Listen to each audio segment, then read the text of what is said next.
الحمد لله نحمده ونستعينه ونستغفره ونعوذ بالله من شرور أنفسنا ومن سيئات أعمالنا من يهده الله فلا مضل له ومن يضلله فلا هادي له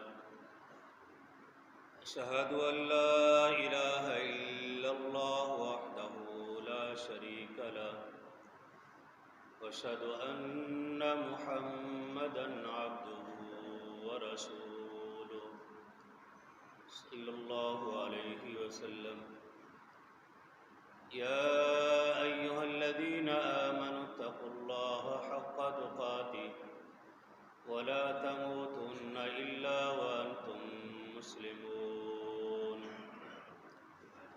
يا أيها الناس اتقوا ربكم الذي خلقكم من نفس واحدة وخلق منها زوجها وبث منهما رجالا كثيرا ونساء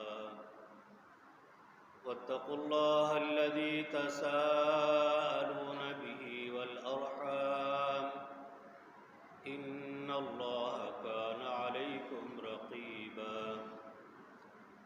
يا أيها الذين آمنوا اتقوا الله وقولوا قولا سديدا يصلح لكم أعمالكم ويغفر لكم ذنوبكم ومن يطع الله ورسوله فقد فاز فوزا عظيما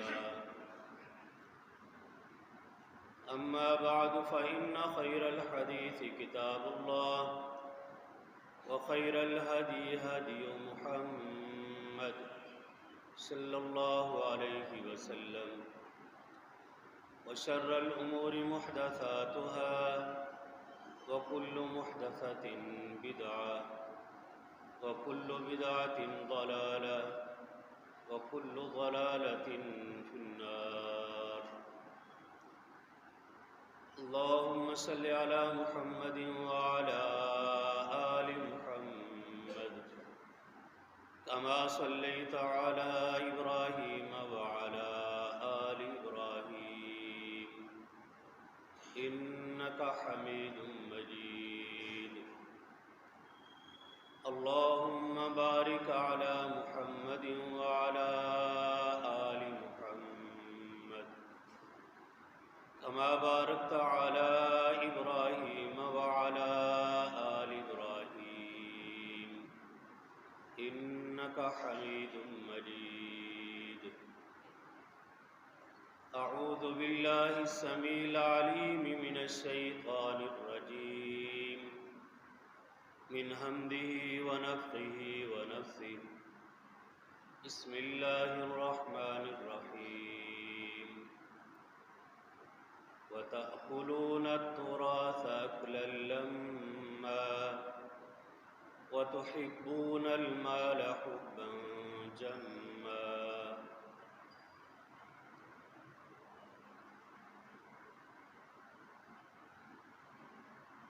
شریعت مطہرہ نے زندگی کے تمام پہلو کو بڑا روشن اور واضح بیان کر دیے ہیں۔ سنن ابن ماجہ کی روایت ہے اور امام ابن ماجہ اس روایت کو ابن ماجہ کے مقدمہ میں لے کر آئے ہیں کہ آپ نے فرمایا کہ انی ترکت علی ملت بیضاء لیلها کنہارها سوا، میں تمہارے پاس ایک ایسا دین چھوڑ کے جا رہا ہوں جس کی راتیں جس کے دنوں کی طرح روشن اور واضح ہیں، اس میں کوئی ابہام نہیں ہے۔ بلکہ صحابہ کرام یہ بات فرمایا کرتے تھے کہ فضا میں اڑنے والے پرندے پیارے نبی صلی اللہ علیہ وسلم اس کے بارے میں بھی حلت و حرمت کے اعتبار سے وعدے بیان کر دیے گئے ہیں۔ صحیح بخاری کی حدیث ہے، پیارے نبی صلی اللہ علیہ وسلم نے فرمایا الحلال بین والحرام بین وبینہما امور مشتبہات۔ شریعت نے حلال بھی وعدے کر دیے ہیں، حرام بھی وعدے کر دیے ہیں۔ چند چیزیں ایسی ہیں جو لوگوں کی کم علمی کی بنیاد پر، کم فہمی کی بنیاد پر وہ پہچان نہیں سکتے کہ آیا یہ چیز حلال ہے یا حرام ہے۔ ایسی چیزوں کے متعلق شریعت مطہرہ کا حکم یہ ہے کہ جو اپنے آپ کو شبہات والی چیزوں سے بچائے گا وہ اپنے دین کو بھی بچائے گا، اپنی عزت کو بھی بچائے گا اور اپنی آخرت کو بھی بچائے گا۔ اور جو شبہات والی چیزوں کو اختیار کر لیتا ہے، شبہات سے مراد اکثر لوگ کام کر لیتے ہیں، کاروبار کا آغاز ہو جاتا ہے۔ جب زندگی کے کسی موڑ پر کوئی ساتھی رہنمائی کرتا ہے یہ کاروبار تو ناجائز ہے، حرام ہے، اب سوچ آتی ہے کہ اب میں کیا کروں، کیا اس کاروبار کو باقی رکھوں یا اس کو چھوڑ دوں۔ اس لیے تمام چیزوں سے پہلے پہل انسان کو اس سے باخبر ہونا ضروری ہے، تاکہ نہ زندگی دنیا کی برباد ہو اور نہ آخرت کا متاع ضائع ہو جائے۔ ان معاملات میں سے ایک معاملہ وراثت کا ہے، ترکے کا ہے، جو بڑا حساس معاملہ ہے، اور کوئی بھی فرد ایسا نہیں ہے کہ جس کا تعلق اس وراثت کے ساتھ، اس علم کے ساتھ نہ ہو۔ چاہے وہ 80 سال کا انسان ہو، چاہے ماں کے حمل میں ٹھہرا ہوا ہو، اس کا تعلق بھی اس میراث کے، ورثہ کے علم کے ساتھ جڑا ہوا ہے۔ حتیٰ کہ انسان کے مرنے کے بعد بھی اس علم کا اس کے ساتھ تعلق رکھتا ہے۔ جس قدر یہ علم اہم ترین ہے اور حساس ہے، اسی قدر امت مسلمہ آج غافل ہے۔ پیارے نبی صلی اللہ علیہ وسلم نے ارشاد فرمایا تعلموا الفرائض وعلموه الناس انی امرؤ سیقبض۔ یہ علم سیکھا کرو اور لوگوں کو اس کی تعلیم دو، ان قریب اس دنیا سے میں اٹھا لیا جاؤں گا۔ پھر ایسا وقت آئے گا کہ دو آدمی میراث کے بارے میں جھگڑا کریں گے، تیسرا کوئی آدمی ایسا نہ ملے گا جو اس مسئلے کا حل بیان کر سکے۔ سیدنا عمر رضی اللہ تعالی عنہ فرمایا کرتے تھے علموا الفرائض فإنها من دینکم۔ فرائض، وراثت کا علم سیکھا کرو، یہ تمہارا دین ہے۔ سیدنا عبداللہ ابن مسعود رضی اللہ تعالیٰ عنہ فرماتے ہیں تعلم القرآن ویتعلم الفرائض۔ جو قرآن کی تعلیم سیکھتا ہے اس کے لیے ضروری ہے کہ وہ فرائض کا علم بھی حاصل کرے۔ آپ نے اس علم کو نصف علم قرار دیا گیا اور سب سے جلدی یہ علم اڑ جانے والا ہے، اس لیے اس کے بارے میں آپ نے بے پناہ تاکیدات بیان کی۔ اتنی تاکید کسی اور علم کے بارے میں نہیں۔ جس طرح آج ہم روزے، نماز، زکوٰۃ، حج کے بارے میں سنتے ہیں، اس سے کہیں زیادہ تاکید وراثت کی ہے، اس علم کی ہے۔ لیکن ہمارا المیہ ہے کہ ہم اس سے غافل ہیں۔ سال ہا سال گزر جاتے ہیں، عمریں گزر جاتی ہیں، نسلیں گزر جاتی ہیں، اور میراث کے بارے میں کوئی خبر نہیں ہوتی۔ زمانہ جاہلیت میں میراث 3 طرح کے ہوا کرتے تھے۔ ایک میراث وہ ہے کہ مرنے والا مر جاتا ہے، اس کا بڑا بیٹا ہے، ساری جائیداد کا وہ مالک بن جاتا تھا، یہ زمانے جاہلیت میں۔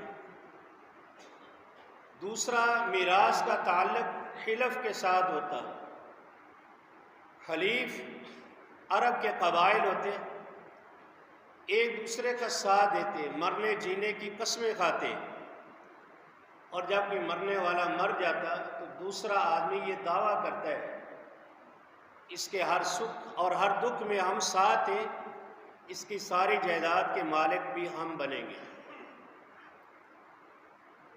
تیسری صورت ولا کی ہے، کسی انسان نے غلام آزاد کر لیا، اولاد نہیں ہے، وہ آزاد کردہ غلام اپنے مالک کی تمام جائیداد کا مالک بن جاتا ہے،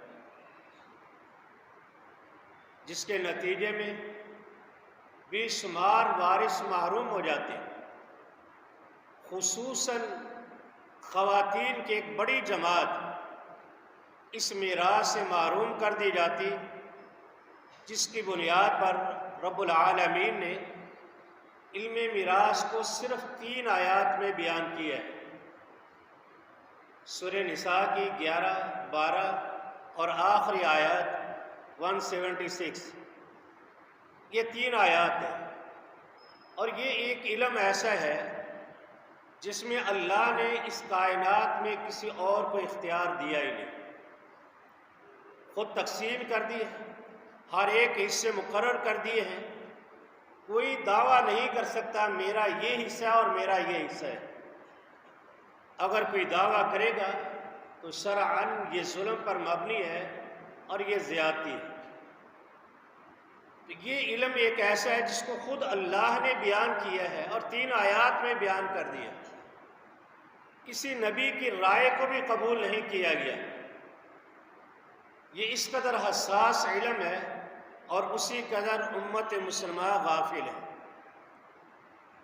سیدنا عمر رضی اللہ تعالیٰ عنہ اپنے دور خلافت میں کسی شخص کو گورنر مقرر کرنا ہوتا، ان کی پہلی شرط یہ ہوتی کہ یہ قرآن مجید کی تفسیر کو جانتا ہے، کیا علم میراث کو بھی جانتا ہے، تب اس کو گورنر مقرر کیا جاتا ہے۔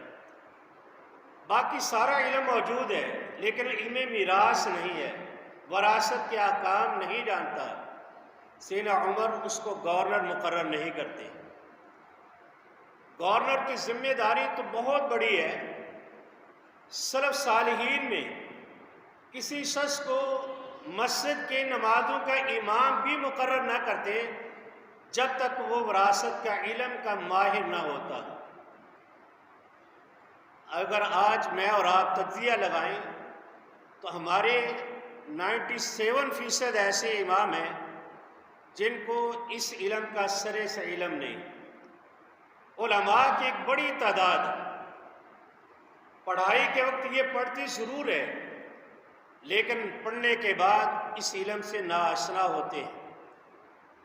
چند گنے چنے علماء ہیں جس کے بارے میں آپ جان سکتے ہیں کہ وہ وراثت کا علم جانتے ہیں اور لوگ اس کے بعد جاتے ہیں، جبکہ ہر مسلمان کی ہر فرد کا اس علم کے ساتھ تعلق ہے، اس کو پتہ ہو کہ اللہ نے میرا حصہ کیا مقرر کیا ہے۔ میرے والدین فوت ہو جاتے ہیں، میں فوت ہو جاتا ہوں، میرا دادا فوت ہو جاتا ہے، اس میں میرا حصہ کیا ہے؟ ہر انسان کو اس کی خبر ہونی چاہیے، لیکن المیہ یہ ہے کہ ہمیں خبر نہیں ہے۔ جو ہمارے معاشرے میں خامیاں ہیں ان میں سے پہلی خامی یہ اس علم کے نہ ہونے کی بنیاد پر والدین زندہ ہیں، اولاد جوان ہوگی، آج اولاد یہ بات کہتی ہے کہ ہمارا جائیداد میں سے ہمارا حصہ ہمیں دے، جبراً زبردستی والدین سے لیا جاتا ہے۔ شرعاً اس کا حکم کیا ہے؟ وہ ایک بال کے بھی حقدار نہیں ہے، شریعت نے اس دعوے کو ان کو حق ہی نہیں دیا، اولاد مانگ ہی نہیں سکتی، مطالبہ ہی نہیں کر سکتی، شریعت نے اس کو اجازت ہی نہیں دی کہ کوئی اولاد اپنے والدین سے ان کے جیتے جی اپنے لیے اولاد کا حصہ طلب کرے، شریعت نے اس کو اجازت نہیں دی۔ یہ پہلی جہالت ہے اور پہلا ظلم ہے۔ اس ظلم کے نتائج بہت سارے ہیں۔ ایک مسئلہ ہمارے پاس بھی ہے، ایک بزرگ ہے، اس کے پاس ایک فلائٹ ہے، اولاد جوان ہے، مطالبہ کرتی ہے کہ آپ فلائٹ بیچیں اور ہمیں حصہ ہمارا دیں۔ والد گرامی پوچھتا ہے کہ میں کہاں رہوں گا؟ کہ ہمیں اس سے کیا واسطہ ہے، آپ جہاں مرضی رہیں، ہمیں اس سے کوئی واسطہ نہیں۔ کیا اسلام نے اتنی سی بات کہنے کو کسی بھی اولاد کو حق دیا ہے؟ یہ سب سے بڑی جہالت ہے، ظلم ہے، اصلاح علمی کا اور شریعت کی اصلاح آشنائی کا۔ اولاد وہ بات کہہ رہی ہے جس کا شریعت نے ان کو حق ہی نہیں دیا۔ یہ پہلی جہالت ہے۔ دوسری جہالت والدین کی طرف سے ہوتی ہے۔ والدین اپنی مرضی سے کسی اولاد کو زیادہ اور کسی کو کم دے دیتے ہیں۔ جیتے جی اولاد کے درمیان تقسیم کرنے کی شریعت نے والدین کو اجازت نہیں دی۔ ہاں، اولاد کو عطیہ اور تحفہ دے، جو بھی آپ خرچ کریں گے، شریعت اس کو 3 لفظوں سے یاد کرتی ہے۔ ہدیہ کہہ لو، ہبہ کہہ لو، تحفہ کہہ لو۔ والدین جو کچھ بھی اپنے اولاد کو دیں گے یہ ان کی طرف سے تحفہ ہے، لیکن ایک بیٹے کو زیادہ اور ایک کو کم تقسیم کر دینا، یہ فیکٹری تمہاری، مکان تمہارا ہے، اس کی شریعت اجازت نہیں دیتا۔ اور ایسا کرنے والا والدین چاہے کتنے بھی دنیا کے نیک ترین آدمی ہو، شریعت نے ان کو ظالم قرار دیا گیا ہے۔ سیدنا نعمان بن بشیر رضی اللہ تعالیٰ عنہ فرماتے ہیں، میرے والد بشیر نے رضی اللہ تعالیٰ عنہ نے مجھے ایک غلام ہبہ کیا، تحفہ دیا، اور میری والدہ نے کہا کہ یہ غلام ہم قبول نہیں کریں گے، اس شرط پر کہ پیارے نبی صلی اللہ علیہ وسلم اس پر گواہ بنے۔ ماں بھی گئی، بیٹا بھی گیا، والد گرامی بھی گئے، آپ کے سامنے بات رکھ دی گئی۔ آپ نے پوچھا، اللہ کا والد سوا، اے بشیر یہ بتاؤ اس نعمان کے علاوہ تمہاری کوئی اور اولاد ہے؟ تو فرمایا کہ جی ہاں میری اور اولاد ہے۔ تو آپ نے فرمایا کہ سب کو یہ غلام دیا ہے؟ فرمایا کہ نہیں، صرف نعمان کو دیا ہے۔ آپ نے فرمایا کہ انی لا اشہد علی جور، ایسے ظالمانہ رویے پر میں اللہ کا نبی گواہ نہیں بنتا، یہ ظالمانہ رویہ ہے۔ پھر آپ نے ارشاد فرمایا کہ وَعْدِلُوا بَيْنَ أَوْلَادِكُمْ، اولاد کو عدل کے ساتھ رکھو، اگر ایک اولاد کو تحفہ دیتے ہو سب کو دو۔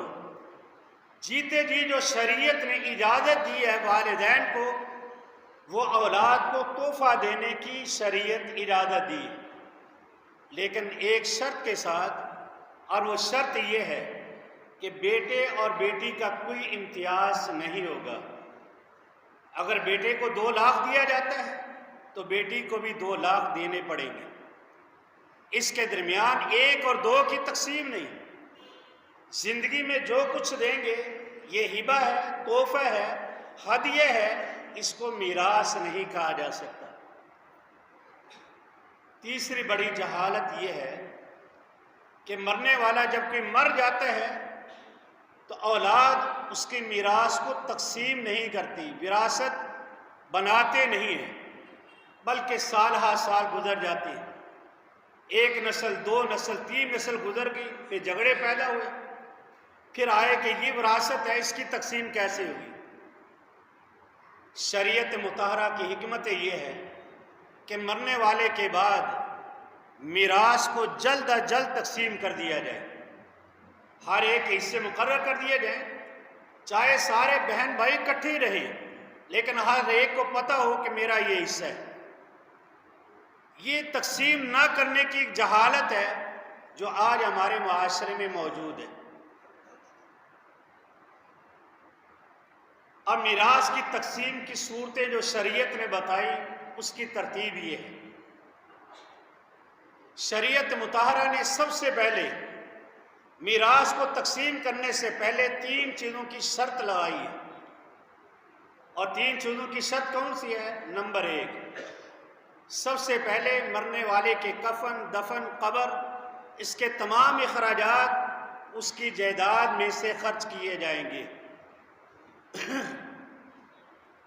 یہاں بعض چیزیں جو وضاحت کرنا مقصود ہے وہ یہ ہے، بعض اوقات ایسا ہوتا ہے کہ مرنے والا مر جاتا ہے، رواداری میں دوست یا رشتہ دار میں سے کوئی ایک کفن لے کے آ جاتا ہے، یہ میری طرف سے ان کو کفن پہنایا جائے، کیا شرعاً یہ جائز ہے؟ اس کو اچھی طرح سمجھ لیں۔ اگر زندگی میں یہ تحفے تحائف دیا کرتے تھے تو یہ شرعاً جائز ہے۔ اگر زندگی میں کبھی تحفہ تحائف نہیں دیا گیا تو پھر یہ کفن دینا کسی طرح بھی جائز نہیں ہے۔ اس کی ایک بڑی مثال سن لیں۔ سیدنا مصعب بن عمیر رضی اللہ تعالیٰ عنہ، جب ان کا انتقال ہوا تو ان کی جائیداد میں صرف ایک چادر تھی۔ کتب حدیث میں یہ بات بڑی معروف ہے، پیارے نبی صلی اللہ علیہ وسلم نے فرمایا کہ ان پر چادر ڈالیں، اور چادر کی حالت یہ تھی کہ اگر چہرے پہ ڈالتے پاؤں ننگے ہو جاتے، پاؤں پہ ڈال دیتے تو چہرہ ننگا ہو جاتا۔ تو آپ نے فرمایا کہ چہرے پر چادر ڈال دو اور پاؤں پر اذخر بوٹی ڈال دو۔ یہ ان کی جائیداد میں سے صرف ایک چادر تھی۔ یہاں سوال کئی پیدا ہوتے ہیں، کیا صحابہ کرام کے پاس مزید چادریں نہیں تھیں؟ کیا اللہ کے نبی مزید چادر نہیں ملا سکتے؟ ملا سکتے تھے، لیکن شریعت کا اصول یہ ہے کفن اس کی ملکیت میں سے ہو، الا کہ کوئی ایسا شخص جو اجنبی ہے، جس کو کوئی جاننے والا نہیں، اس کے ساتھ آپ جو بھی سلوک کریں یہ آپ کے لیے خیر کا باعث ہے۔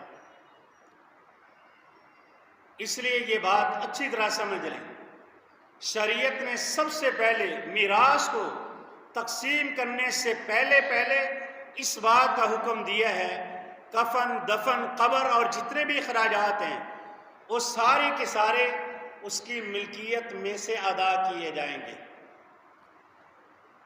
یہاں بعض بھائی ناراض ہو جائیں گے، لیکن مسئلہ بتانا ضروری ہے۔ بعض خاندانوں کو دیکھا ہے، بیٹی فوت ہو جائے، پھوپھی فوت ہو جائے، خالی فوت ہو جائے تو رشتہ دار دوسرے، یہ ہماری بیٹی تھی، اس کا کفن ہم پہنائیں گے۔ بظاہر یہ بات بہت اچھی ہے، لیکن بات یہ ہے کہ کیا شرعاً بھی ایسا کوئی ثبوت موجود ہے؟ کیا اس کی اجازت ہے؟ یہ بات اچھی طرح مجھے اور آپ کو دیکھ لینی چاہیے۔ اس کفن کی وضاحت ہم آگے کرتے ہیں۔ یہ پہلا پہل میراث کی تقسیم کا حکم ہے۔ دوسرا حکم کہ اگر انسان کے ذمے قرضہ ہے، ساری جائیداد بیچ کر پہلے قرضہ دیا جائے گا، اگر قرضے میں سے کوئی چیز بچے گی تو پھر اس کی میراث کی باقی تقسیم ہو جائے گی۔ یہاں بھی بہت سارے المیے آج ہمارے معاشرے میں موجود ہیں۔ فوت ہونے والا ہو جاتا ہے، جنازے پہ اعلان کیا جاتا ہے، کسی کا لینا دینا ہو تو وہ فلاں کی اولاد فلاں ہے، اس سے لے لے۔ چند دن گزرنے کے بعد لوگ آتے ہیں کہ تمہارے والد نے ہمارے 2 لاکھ روپے دینے۔ اب بیٹوں کا رویہ کیا ہے؟ آپ جانے، ہمارا باپ جانے، قبر میں پڑا ہے، جا کے لے لیں۔ یہ وہ رویہ ہے جو اس علم کے نہ جاننے کا انجام ہے۔ جس والدین نے ساری زندگی پالا پوسا، بڑا کیا، تربیت دی، پڑھائی، آج میراث کی باری آئی، قرض اتارنے کی باری آئی تو اولاد کہتی ہے باپ قبر میں پڑا ہے، آپ جانے، ہمارا باپ جانے، ہمیں اس سے کوئی سروکار نہیں۔ اگر یہ واقعی ایسا ہی ہے تو اس جائیداد کی سے بھی تو آپ کا کچھ سروکار نہیں ہے۔ یہ جب تک بیچ کر اس کا قرضہ نہ ادا کیا جائے گا تب تک یہ میراث شرعاً تقسیم نہیں ہو سکتی، آپ اس کے وارث نہیں بن سکتے۔ قرضے کی ادائیگی کس قدر ضروری ہے۔ پیارے نبی صلی اللہ علیہ وسلم کے سامنے ایک جنازہ لایا گیا، آپ نے سوال کیا اس پر قرضہ ہے؟ فرمایا کہ ہاں 2 درہم قرضہ ہے۔ آپ نے فرمایا کہ صلو علی صاحبکم، تم جنازہ پڑھو، میں اللہ کا نبی اس کا جنازہ نہیں پڑھتا۔ سیدنا ابو قتادہ رضی اللہ تعالیٰ عنہ فرماتے ہیں اے اللہ کے نبی اس کی ذمہ داری میں اٹھاتا ہوں، آپ ہمارے بھائی کا جنازہ پڑھیں، اس کے بدلے میں قرضہ میں دوں گا۔ اس سے مجھے اور آپ کو پتہ لگ جاتا ہے کہ قرض کتنا حساس معاملہ ہے۔ پیارے نبی نے جنازہ پڑھنے سے انکار کر دیا۔ اگر صحیح مسلم کی حدیث میں اور آپ جان لیں تو ہمارے رونگٹے کھڑے ہو جائیں، جس نے آپ نے فرمایا کہ شہید وہ انسان ہے جس کو جنت سے کوئی چیز نہیں روک سکتی سوائے قرضے کے۔ جب تک اس کا قرضہ ادا نہیں ہوتا اس وقت تک یہ جنت میں نہیں جا سکتا۔ اس قدر حساس معاملہ قرضے کا، اور پیارے نبی نے اس قرضے کے بارے میں کس قدر پناہ مانگی۔ صحیحین کی حدیث ہے، پیارے نبی صلی اللہ علیہ وسلم نے فرمایا تمہارے اوپر 2 راتیں ایسی نہیں گزرنی چاہیے مگر تمہارے معاملات لکھے ہونے چاہیے، کس سے لینا ہے کس سے دینا ہے، تاکہ بعد والے مسائل تمہارے لیے کھڑے نہ ہو جائیں۔ آج اس وصیت کو شاید ہی کوئی انسان جانتا ہو۔ فیصل آباد کا ایک علاقہ سمندری ہے، تعجب خیز واقعہ ہے۔ مولانا اسماعیل عتیق اس گاؤں کے حسرت بھرے ایک واقعہ بتاتے کہ ایک بوڑھا انسان ہے، 125 ایکڑ اس کی زمین ہے، 5 بچے ہیں، 1 بچی ہے، ہر بچے کو 25-25 ایکڑ دے دی گئی اور بچی کو جہیز کی ساری دنیا کا سامان دے دیا، لیکن زمین کا وارث نہ بنایا۔ بزرگ فوت ہو گئے، جنازے کے لیے لائے گئے، اعلان کیا گیا کس نے کوئی لینا دینا ہے تو آئے۔ ایک بزرگ درمیان میں سے اٹھا اور کہا اس نے میرے 40 لاکھ روپے دینے ہیں، پہلے مجھے ادا کریں پھر اس کا جنازہ پڑھیں۔ جب یہ دعویٰ کیا گیا لوگ سن کر حیران رہ گئے، کہا کہ تب تک میں جنازہ پڑھنے نہیں دوں گا۔ جنازے کو روک لیا گیا، لوگ ان کے بچوں کی طرف دیکھنے لگے، دائیں بائیں دیکھے، ایک ایک کر کے بچے سارے فرار ہو گئے، غائب ہو گئے۔ خاندان میں سے کسی سنجیدہ آدمی نے جا کے اس کی بیٹی کو بتایا کہ تمہارے بابے کا جنازہ روک دیا گیا ہے، اور پڑھنے سے ایک بزرگ نے روک دیا، کہا کہ اس نے میرے 40 لاکھ دینے ہیں۔ بچی آئی، چادر لی، پردہ کیا، بزرگ کے ہاتھ میں چابیاں دی، میرے بنگلے کی قیمت 50 لاکھ ہے، آپ یہ چابیاں لے لیں، میرے بابے کا جنازہ پڑھنے دیں۔ آج ہم یہی کچھ کرتے ہیں، بیٹیوں کو محروم کر دیتے ہیں، سارا کچھ بیٹوں کو دیتے ہیں، اور قرآن نے ہمیں یہ بات کہا لا تدرون ایکم نفع، تمہیں نہیں پتا کہ تمہارے بیٹے تمہارے زیادہ خیر خواہ ہیں، تمہارے باپ دادا تمہارے زیادہ خیر خواہ۔ یہ تو آنکھوں دیکھے کے معاملات ہیں جو انسان دن بھر دیکھتے رہتے ہیں۔ ایسے ہزاروں واقعات ہیں جو ہمارے لیے عبرت ہے۔ یہاں ایک بات یاد رکھیں، اگر بیٹی کو کوئی انسان جہیز میں 1 ارب روپے کا سامان بھی دے دیتا ہے اور وراثت میں اس کا 1 روپیہ بنتا ہے، اگر 1 روپیہ نہ دیں گے قرآن کہتا ہے کہ ایسے لوگ جہنم میں جائیں گے۔ اگر یقین نہ آئے تو جامع ترمذی اٹھائیں، امام ترمذی نے یہ حدیث بیان کی ہے، فرمایا کہ بعض لوگ ایسے ہیں جو 60 سال تک نیکیاں کرتے ہیں، تمام ارکان اسلام پر عمل کرتے ہیں، لیکن جب میراث کی باری آتی ہے تو بیٹیوں کو بہنوں کو محروم کر کے چلے جاتے ہیں۔ پیارے نبی صلی اللہ علیہ وسلم نے فرمایا 60 سال کی عبادت رائے گاں کر کے اس انسان کو جہنم کے حوالے کر دیا جائے گا۔ یہ سب سے پہلے دوسرا مرحلہ ہے، پہلے کفن دفن ہے، پھر قرض کی ادائیگی۔ اب تیسرا مرحلہ آتا ہے وصیت۔ اگر مرنے والے نے کوئی وصیت کی ہے تو اس وصیت کو پورا کیا جائے گا، لیکن یہ بھی اپنی مرضی سے نہیں، یہ بھی شریعت کی روشنی میں۔ سیدنا سعد رضی اللہ تعالیٰ عنہ فرماتے ہیں، اے اللہ کے نبی علیہ السلام، میری ایک بیٹی ہے، اللہ نے مجھے بہت سارا مال دیا ہے، کیا میں سارا مال اللہ کے راستے میں وقف کر دوں؟ تو آپ نے فرمایا کہ نہیں۔ پھر سوال کیا، فالشطر، کیا آدھا مال اللہ کے راستے میں وقف کر دوں؟ آپ نے فرمایا کہ نہیں۔ پھر 3 حصے کا پوچھا گیا، پھر آپ نے فرمایا کہ نہیں۔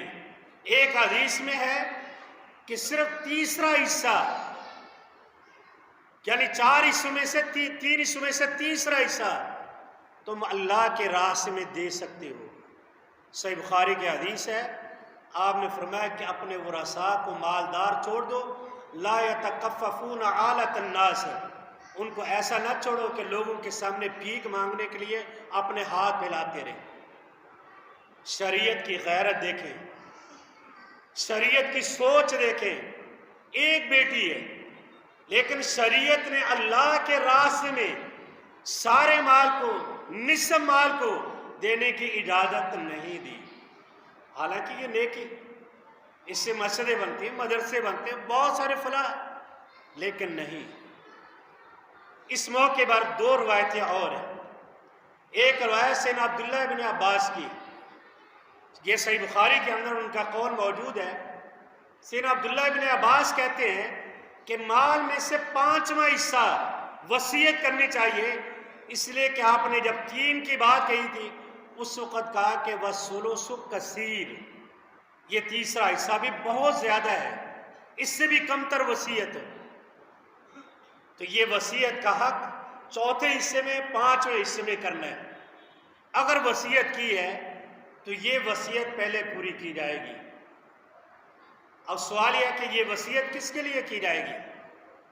آپ نے فرمایا کہ ان اللہ اعطى كل ذی حق حقا فلا وصیت لوارث، اللہ نے ہر حقدار کا حق بیان کر دیا ہے، جو وارث ہے اس کے لیے وصیت نہیں کی جا سکتی۔ جو وارث ہے، جس کا حصہ اللہ نے خود مقرر کیا ہے، شریعت میں اس کے لیے وصیت کو ممنوع قرار دیا، اس کے لیے وصیت نہیں کی جا سکتی۔ یہ 3 مرحلے، پہلے کفن دفن ہے، پھر قرضہ ہے، پھر وصیت ہے، اور اس کے بچائے گا مال تو پھر یہ تقسیم ہوگی۔ اب یہ تقسیم کس قدر ضروری ہے؟ قرآن مجید سورہ نساء کی آیت ہے، مما قل او کثر، چاہے باپ کی ملکیت میں 1 پائی کیوں نہیں، سارے ورثاء اس کے حقدار ہیں۔ جب تک انسان جی رہا ہے، جیتا ہے، تب تک اللہ نے اس کو اختیار دیا، اپنے مال میں سے صرف کر لے، خرچ کر لے، لیکن مرنے کے فوراً بعد اس کے سارے اختیار سلب ہو گئے، اب اللہ کا اختیار ہے۔ اب یہ اللہ کی تقسیم چلے گی۔ اب یہاں جو ظلم کیا جاتا ہے، جو آج ہمارے معاشرے میں ہم میں سے ہر ایک جانتے ہیں، زمانے جاہلیت میں پہلا مرحلہ بیان کیا تھا کہ بڑا بیٹا ہے وہ جائیداد کا مالک بن جاتا ہے، آج بھی اسی طرح ہے۔ اور دلیل کیا ہے کہ میں نے اپنے باپ کے ساتھ مل کر 40 سال تک کاروبار کیا ہے، اور ایک بھائی وہ ہے جو باپ کے مرنے کے بعد پیدا ہوتا ہے، جس بھائی نے نہ والد کا چہرہ دیکھا ہے، نہ قدم بے قدم چلے۔ اب شریعت کا حکم کیا ہے؟ پیدا ہونے والا بھائی اور 40 سال والدین کے ساتھ کام کرنے والا، یہ دونوں میراث میں برابر ہیں۔ یہاں نتیجہ کیا ہے؟ دعویٰ یہ کیا جاتا ہے کاروبار میں نے سنبھالا، ساری زندگی میں نے محنت کی، اب یہ میری میراث ہے۔ یہی زمانے جاہلیت کی روایت ہے اور یہی زمانے اسلام کی۔ کلمہ بھی پڑھتے ہیں، نمازیں بھی پڑھتے ہیں، حج بھی کرتے ہیں، تلاوتیں بھی کرتے ہیں، لیکن جاہل کے جاہل ہی ہیں۔ جو جہالت کا دور وہ رہا ہے، وہی جہالت کا دور یہ رہا ہے۔ صحیح بخاری کی ایک حدیث ہے، آپ نے فرمایا کہ سوئی اور دھاگا اگر کوئی انسان میراث میں چھوڑ گیا ہے تو سارے کے سارے وارث اس میں شریک ہو جائیں گے۔ اب یہاں جو بہنوں کو، بیٹیوں کو محروم کیا جاتا ہے، وہ آج ہمارے معاشرے میں موجود ہے کہ بڑا بھائی یا تو جائیداد پہ قبضہ ہے۔ ایک صورت تو یہ ہے کہ بہنوں کو محروم کر دیا گیا اور کہا کیا جاتا ہے ابا نے آپ کی شادی پر آپ کو جہیز دیا ہے، تو جو 20 سال تو تعلیم حاصل کرتا رہے، تو نے جو شادی کی ہے، یہ اخراجات کہاں سے لایا ہے؟ یہ باپ نے اخراجات نہیں کی۔ اگر یہ اخراجات تیرا حق ہے تو یہ بھی تو اس کا حق ہے، اور جتنا بیٹا وارث ہے اتنی ہی بیٹی وارث ہے، چاہے اس کو جتنی بھی آپ جہیز میں سامان دے دیں۔ جہیز کا سامان کیا ہے؟ یہ ظلم ہے۔ انسان اپنی ناک رکھنے کے لیے، اپنے برادری میں نام رکھنے کے لیے یہ ظلم برداشت کرتا ہے، لیکن یہ بھائی اپنے بہن کی میراث کو قبضہ کر لیتا ہے، ساری زندگی نہیں دی۔ دوسری بڑی بات، جب کوئی بہن بیٹی یہ بات کہتی ہے کہ ہمارے ابا کی جائیداد میں ہمارا حصہ ہے، اب بھائیوں کے دو رویے ہوتے ہیں۔ ٹھیک ہے، رویہ آپ جائیداد لے لیں، لیکن آج کے بعد اس گھر میں قدم نہیں رکھنا۔ یہ ظالمانہ رویہ، جس کے بارے میں صحیح بخاری کی حدیث اور امام بخاری کے ادب المفرد کی حدیث، جس میں آپ نے ارشاد فرمایا کہ لا يدخل الجنت قاطع رحم، جو رشتہ داریوں کو توڑتا ہے اللہ نے اس کے لیے جنت کے دروازے بند کر دیے۔ آج یہ ظلم نہیں تو اور کیا ہے؟ یہ نمازیں کس کام جائیں گی؟ یہ تلاوتیں کس کام آئیں گی؟ آج سوال پوچھا جاتا ہے کہ فلاں آدمی کا کاروبار سودی ہے، اس کی دعوت کھائی جا سکتی، اس کے گھر جایا جا سکتا ہے۔ یہ سوال کیوں نہیں پوچھتے فلاں آدمی نے اپنی بہن کی میراث کھا لی ہے، کیا اس کے گھر میں دعوت کے لیے جایا جا سکتا ہے، رشتہ داری کی جا سکتی ہے؟ یہ تو فرض ہے جس کے نہ دینے پر شریعت نے جہنم کی وعید بتلائی۔ یہ سوال کیوں نہیں پوچھتے؟ یہاں اپنی غیرت کیوں آتی ہے؟ اپنی انانیت کیوں آتی ہے؟ شرعاً اس کا حکم یہ ہے کہ اپنی بہن بیٹیوں کی میراث کا حق ان کو دیا جائے۔ جب تک نہ دو گے تب تک اللہ رب العالمین نے اس سورہ نساء کے دوسرے رکوع میں پورے کے پورا انجام بھی بیان کیا ہے۔ یہاں 3 فرد ایسے ہیں جن کو سرے سے میراث نہیں دی جا سکتی۔ اچھی طرح یہ بات سن لیں، 3 فرد ایسے ہیں جن کو سرے سے میراث کا حق ہی نہیں رکھتا، ان کو دی نہیں جا سکتی۔ ان میں سے ایک جس کو ہم منہ بولا بیٹا کہتے ہیں، منہ بولی بیٹی کہتے ہیں، اس آدمی کی جائیداد، اس وراثت میں ایک بال کے برابر بھی حق نہیں ہے، یہ اس کے وارث نہیں ہے۔ مرنے والے کی کوئی اولاد نہیں تو شریعت نے ان کے بہن بھائیوں کو وارث قرار دی۔ اس انسان کو میراث نہیں مل سکتی، لیکن آج ظلم ہے، منہ بولا بیٹا ہے یا بیٹی بنائی ہے، مرنے والا مر جاتا ہے، پوری جائیداد کو مالک ہو جاتا ہے، نہ بہنوں کو پوچھتا ہے نہ بھائیوں کو پوچھتا ہے۔ یہ ظلم نہیں تو اور کیا ہے؟ کیا وہ حدیث ہمیں بھول گئی ہے جس میں آپ نے فرمایا کہ جو ایک بالشت کے برابر کسی انسان کی ظلم کے ذریعے زمین قبضہ کر لیتا ہے، 7 زمینوں کا طوق اس کے گلے میں ڈالا جائے گا۔ یہ زندگی بھر سامان مالیت کھائے گا، پیے گا، اور یہ ان لوگوں کا جن کا حق ہے ان کو محروم کیا جاتا ہے۔ یہاں ایک اور انسان ہے، ایک عورت کو طلاق ہوگی، اس کا بچہ ہے، کہیں اور شادی کر دی گئی، اولاد بڑی ہوگی، اب دوسرے شوہر کے نام پر بچے کا نام ڈال دیا گیا کہ یہ اس کی اولاد ہے، حالانکہ اس کی اولاد نہیں۔ اس بچے کی بھی میراث میں ایک بال کے برابر حصہ نہیں ہے۔ یہ زیادتی ہے، ظلم ہے، باقی بہن بھائیوں کے حصے کو یہ کھا جانے والا انسان ہے۔ ہاں، اس کا جو پہلا باپ ہے اسی کا وارث بنے گا، کسی اور کا وارث نہیں۔ اس نئے جو ماں کا شوہر ہے اس کی جائیداد کا وہ وارث نہیں بن سکتا۔ یہ ایک ظلم ہے جو آج ہمارے معاشرے میں موجود ہے۔ تیسری بڑی بات، ہمارے معاشرے میں اللہ محفوظ کرے، بعض لڑکے لڑکیاں تعلقات قائم ہو جاتے ہیں اور آپس میں طے کیا جاتا ہے اللہ نہ کرے حمل ٹھہر گیا، بچہ پیدا ہو گیا تو ہم بعد میں شادی کر لیں گے۔ اور ایسا کئی بار ہوتا ہے، کئی رشتے ہوئے ایسے کہ حمل ٹھہر گیا، اب بعد میں شادی کر لیں گے، بچہ پیدا ہو گیا یا بچی پیدا ہو گئی، اس بچے کو شریعت نے ولد الزنا قرار دیا۔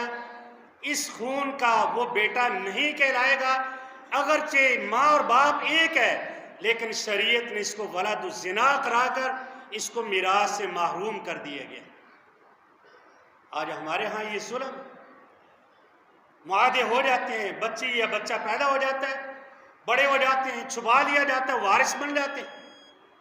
یہ وہ ظلم ہے جو آج ہمارے معاشرے میں اس علم کا نہ جاننے کے انجام ہے۔ اس طرح کی بے شمار برائیاں ہیں، بے شمار خامیاں ہیں جو آج ہمارے معاشرے میں موجود ہیں۔ آخر میں ایک بات جو قرآن مجید کی یہ بات بیان کر کے ہم بات کو ختم کرتے ہیں۔ رب العالمین نے ارشاد فرمایا تلک حدود اللہ، اے لوگوں یہ جان لو یہ میراث جو میں اللہ نے تقسیم کیا ہے، ہر ایک حصے میں نے مقرر کر دیے، یہ میری حدیں، یہ میرا فرائض ہے، یہ میرا قانون ہے، یہ میرا اصول ہے۔ اگر جو ان میراث کو تقسیم کر دے گا، ہر حقدار کو حق دے دے گا، شریعت مطالعہ اس کے بارے میں فرماتی ہے من یطع اللہ ورسولہ یدخلہ جنات تجری من تحتہا الانہار، ایسے انسان کے لیے بشارت ہے کہ وہ جنت میں داخل کیا جائے گا جو میراث کو تقسیم کرنے والا ہے، اور جو اللہ کی حدوں کو پامال کرنے والا، غصب کرنے والا، ظلم کرنے والا، کھا جانے والا، زیادتیاں کرنے والا، سارے کے سارے معاملے کرنے والا، اللہ نے اس کے بارے میں کیا فرمایا؟ وَمَن يَعْصِ اللَّهَ وَرَسُولَهُ، اللہ اور اس کے رسول کا یہ نافرمان ہے، وَيَتَعَدَّ حُدُودَهُ، اور مجھ اللہ کی حدوں کو پامال کرنے والا، ایسا ظالم، اس کا انجام کیا ہے؟ قرآن مجید فرماتا ہے یدخلہ النار، اس کو جہنم میں داخل کر دیا جائے گا، خالداً فیہا، صرف داخل ہی نہیں کیا جائے گا بلکہ رب العالمین نے فرمایا وَلَهُمْ عَذَابٌ مُّهِينٌ، اس کے لیے رسوائی کن عذاب بھی، صرف جہنم ہی نہیں، دخول ہی نہیں، اس کے بعد کی ذلتیں موجود ہیں۔ آخری حدیث بیان کر کے اپنے آپ کو، آپ بھائیوں کو اس فکر کی، اس سوچ کو پیدا کرنے کے لیے میں اور آپ ایک حدیث پر نظر رکھیں۔ آپ نے صحیح مسلم کے حدیث سے پوچھا کہ بتاؤ کہ اے میرے صحابہ، اس دنیا میں فقیر اور کنگال کون ہے؟ بتایا گیا فقیر کنگال وہ ہے کہ جس کے بعد رہنے کے لیے اچھا گھر نہیں، پہننے کے لیے اچھا لباس نہیں، اچھی خوراک نہیں، ہم اس کو فقیر کہتے ہیں۔ آپ نے فرمایا کہ نہیں، یہ فقیر نہیں، یہ دنیا دار انسانوں کی تعریف ہے۔ فقیر کون ہے؟ جو پہاڑوں جیسی نیکیاں لے کے آئے گا، بڑے بڑے ڈھیر نیکیوں کے کیے، زندگی میں کوئی نیکی چھوڑی نہیں ہے، لیکن ساتھ ساتھ ظلم کرتا رہا، اور ایک وقت ایسا آئے گا تمام مظلوم اللہ کی عدالت میں آئیں گے، اور ہر مظلوم یہ بات کہے گا کہ اللہ اس نے مجھ پر یہ ظلم کیا، اس نے مجھ پر یہ کیا۔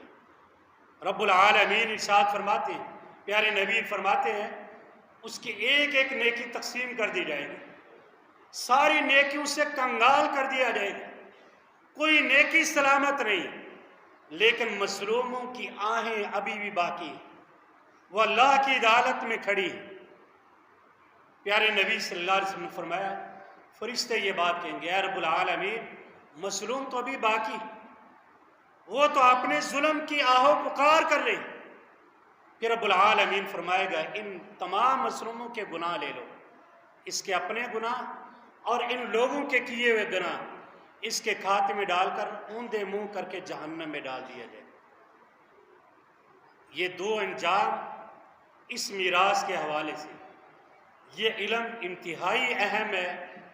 ہر بندے کی ذمہ داری ہے کہ اپنے معاملات کو سمجھے. یہ اللہ کا حد ہے اور اللہ کے حد کو پامال کرنے والا کبھی بھی انسان کامیاب اور کامران نہیں. آپ نے اس علم کے بارے میں وصیتیں کی، نصیحتیں کی. اللہ کرے یہ باتیں مجھے اور آپ کو سمجھ آ جائے اور ہم زندگی میں مرنے سے پہلے جس جس کا جو حق ہے اس کا حق دے لیں. یا حق دینا آسان ہے لیکن قیامت کے دن سوائے اپنی نیکیوں کے دینے کے اور کچھ بھی انسان کے پاس نہیں. اللہ مجھے اور آپ کو سمجھ کی توفیق عطا فرمائے.